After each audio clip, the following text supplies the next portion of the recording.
Good morning. இன்றைக்கி 100 days சேலஞ்சோட டே 3ல நம்ம இருக்கோம். இன்றைக்கி பார்த்தீங்கன்னா சமத்தா குட் கேர்ல 7 o'clock எழுந்திரிச்சாச்சு.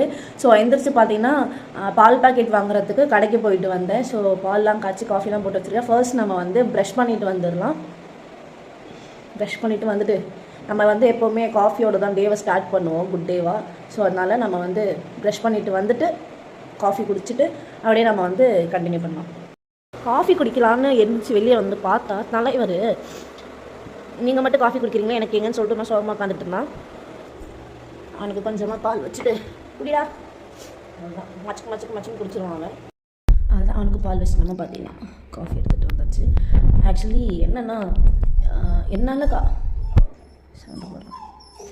ஏன்னா அவனுக்கு நான் எது சாப்பிட்டாலுமே அவன் எப்படி தான் சவுண்டு போடுவான், என்னை சாப்பிட விட மாட்டான், தூங்க விட மாட்டான். டென்ஷன் எதுவும் ஓகே. என்ன சொல்லிட்டு இருந்தேன், ஆக்சுவலி எனக்கு என்னன்னே தெரில, என்னால் காஃபியை விட முடியலையா இல்லை காஃபிக்கு வந்து என்ன விட முடியலையான்றது தெரியல.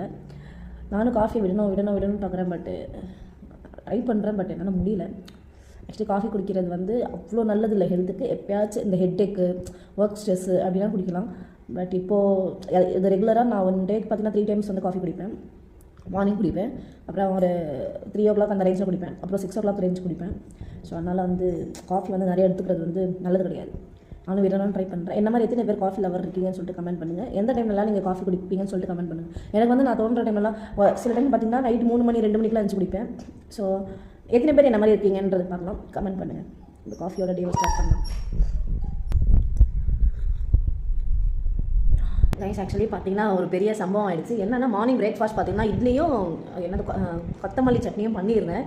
ஸோ அதை பார்த்தீங்கன்னா நான் வந்து வீடியோ எடுத்தேன். நான் ஒரு பெரிய ஒரு மண்டகோளாறான ஒரு விஷயத்தை பண்ணிட்டேன். என்னன்னா வீடியோ எடுக்கிறப்போ வீடியோவை ஆன் பண்ணவே இல்லை. என்னத்தான் சொல்ல, ஸோ வீடியோ ஆன் பண்ணாமலே வெறும் கேமராவை செட் பண்ணிவிட்டு நான் எல்லாம் பண்ணி சாப்பிட்டே முடிச்சிட்டேன். கடைசியில் பார்த்தா தான் தெரியுது வீடியோ ஆன்லைனில் எதுவும் ரெக்கார்டும் ஆகலை அப்படின்னு சொல்லி மனசங்கடமான ஒரு விஷயம் ஆயிடுச்சு. அப்பப்போ இந்த மாதிரி மண்டகோளாறான ஒரு விஷயம்லாம் பண்ண வேண்டியதாக இருக்குது. என்ன பண்ணுறது? சரி, இப்போ என்னென்னா தலைவருக்கு வந்து பெடிகிரி போட்டிருக்கேன். தலைவர் சாப்பிட்டு முடிச்சுட்டு இப்போ எந்திரிச்சு வராரு. அப்புறமா ஆஃப்டர்நூன் பார்த்தீங்கன்னா கொஞ்சம் பர்சனல் ஒர்க்காக வெளியே போயிருந்தேன். ஸோ அந்த ஒர்க் முடிச்சுட்டு நான் ஈவினிங் தான் வீட்டுக்கு வந்தேன். ஆனால் மத்தியானம் லஞ்சு ஸ்கிப் பண்ணிட்டேன். ஈவினிங் வந்து விளக்கு சாமான்லாம் தேய்ச்சி முடிச்சுட்டு சாமியெல்லாம் கொண்டுட்டு நைட்டு டின்னர் ப்ரிப்பேர் பண்ண ஸ்டார்ட் பண்ணிட்டேன். நான் டின்னர் பார்த்தீங்கன்னா உருளைக்கிழங்கு குருமாவும் சப்பாத்தியும் தான் பண்ணியிருந்தேன். ஸோ இதை சாப்பிட்டுட்டு இன்றைக்கி டேவை நான் வந்து கம்ப்ளீட் பண்ணிக்கிட்டேன். ஸோ நைட்டு வந்து நான் வாசப்படிக்கு வந்து மஞ்சள் குங்குமம் வைப்பேன், அதுக்கு நான் பெயிண்ட் அடிச்சிருந்தேன். அதுக்கான வீடியோ வந்து நான் நான் அந்த கிளிப் வந்து நாளைக்கு வீடியோவில் ஆட் பண்ணுறேன். ஸோ பாருங்கள், இன்றைக்கி டே இவ்வளோ தான். இப்படி தான் எனக்கு மோசமாகவும் நல்லாவும் ஏதோ போச்சு. ஸோ இன்றைக்கி டே அவ்வளோ தான். டே 3 வந்து வெற்றிகரமாக கம்ப்ளீட் ஆயிடுச்சு. ஸோ இந்த டேவை நான் வந்து இதோட முடிச்சுக்கிறேன். இந்த வீடியோ நான் இதோட முடிச்சுக்கிறேன். Good night, bye bye.